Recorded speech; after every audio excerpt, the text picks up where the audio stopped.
Good evening. I'm Dagan McDowell. And I'm David Asman. Welcome to The Bottom Line. Tonight, President Trump signing an executive order striking sanctuary cities head on. Accountability coming for Democrat governors and mayors who've been coddling illegal aliens and stymieing ICE. Those cities now facing a triple threat. We got Attorney General Pam Bondi, Homeland Security Secretary Kristi Noem, and Border Czar Tom Homan. They're going to be keeping state and local jurisdictions obstructing federal immigration laws right in their crosshairs. The DOJ and DHS will compile a list over the next month of who is not complying. And if this misplaced resistance continues, well, they get the Ivy League special, no more federal funding. And what a tall task that is, considering there are hundreds of sanctuary cities right now in America spread out over 11 states protecting illegals, thugs, and gangsters. Thugs and gangsters like these. Mind you, there are mugshots plastered across the White House lawn this morning, highlighting President Trump's progress in his first 100 days. Their crimes on display for all to see: child rape, sexual assault, kidnapping, murder, distribution of fentanyl. You name it, they did it. But have no fear, Tom, the Beast Homan is here. He doesn't give a flying damn if you don't like him and his methods to get rid of these monsters. In 40 years of doing this job, people always want to say, why are you so emotional when you testify? Why are you so emotional on network? Because if they wore my shoes for 40 years, they'd understand why I'm emotional. I've talked to little girls as young as 9 years old that were raped multiple times by the cartel members. And then when you get to your knees and you talk to that little girl and everything innocent and pure has been ripped from her, when you listen to the Laken Riley, 17 minutes, that young lady fighting for her life, don't just think, okay, a young woman died. Think of how she died, the terror that she went through, and these children that are sexually assaulted. I stood in back of a tractor trailer and 19 dead people at my feet that baked to death.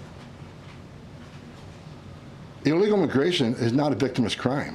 No, it's not. Americans shouldn't be paying that price, not with their safety or with their taxes. Tonight's order is expanding on an administration-wide crackdown. The Department of Labor, by the way, now warning governors that if they allow illegals to claim unemployment benefits, well, they risk their federal funding as well. But Congress did not want the White House to have all the fun.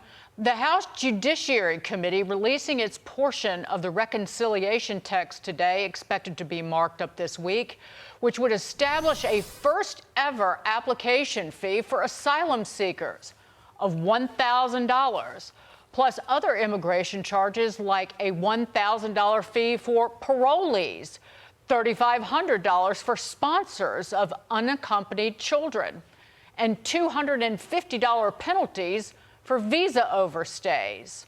For more on this, let's bring in Florida Senator, Senate Homeland Security Committee member, and former Attorney General from the fine state of Florida, Senator Ashley Moody. Senator, so terrific to see you. You were incredibly focused on the issue of fighting illegal immigration when Joe Biden was running the nation. And closing in on 100 days, President Trump closed the border in about 3 weeks' time. And now it's fighting all of the other damage done to this country under the 4 years of Biden and Harris. Put this in perspective, what President Trump has accomplished in this 100 days. It has been amazing, and I heard Tom Homan talking about the reason he gets so emotional and so passionate when he talks about this is because he's seen the damage done to families and communities and victims across this nation because of the Democrats. And I'll tell you, as Attorney General, one of the first things Biden did is he started taking criminals that the states and locals had arrested and no longer deporting those committing felony crimes. And as AG, I said, absolutely not. You can't do that. It's incredibly dangerous. People will be committing crimes that shouldn't even be in this country. So to see President Trump step in and take care of business in the first 100 days, I mean, we've almost shut down the borders 100%. And if you'll remember, the Democrats were saying, well, I wish we could do something. We just need more laws. We just need another. No, we didn't need more laws. We needed a president that took the job seriously. And President Trump has demonstrated that. He's willing to do it. He's willing to make the tough decisions and get it done. And our country is benefiting from that. And we need to put these child rapists in prison. Get them off the streets. I don't care, frankly, whether the prisons in El Salvador are right here, but the fact is that these people were being let go, and that led, of course, to the arrest of that Wisconsin judge, Hannah Dugan, who was arrested last week for allegedly helping an illegal escape through the back door of her courtroom.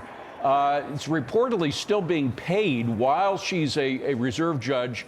While a reserve judge takes over her case. Former Attorney General Bill Barr, who we should mention is no friend of President Trump, he said this to me on Friday about whether or not the arrest of her and other judges obstructing federal agents is legal. Here's what he said. Roll it. So I don't think there's any question about this, and I think it's time for zero tolerance and getting back to basics, which are that judges and state officials are still citizens, they're subject to the federal law, and they cannot interfere in or impede the federal function. So I'm 100% in agreement with what's done. Are you 100% in agreement that it will be deemed legal, Senator? Listen, I served as a judge for over a decade. If a colleague of mine had helped a criminal evade law enforcement, if a colleague of mine had harbored someone that law enforcement was looking for, or even, I believe one of these judges went so far as to destroy potential evidence, that's a crime. It doesn't matter what your job is, whether you're a judge or any other profession. So, you know, do not listen to the Democrats where they start talking about, oh, we have a constitutional crisis because we're arresting judges. We're arresting people that are committing crimes. Absolutely. It does not matter your position. Senator, let's talk about what's going on with the one big, beautiful bill. I know that the House begins the reconciliation markups tomorrow, but there is, well, time is of the essence. And I heard Senator Ricketts say, because there's much talk about Memorial Day being, getting it on the president's desk. But Senator Ricketts said we could vote on this in July, maybe.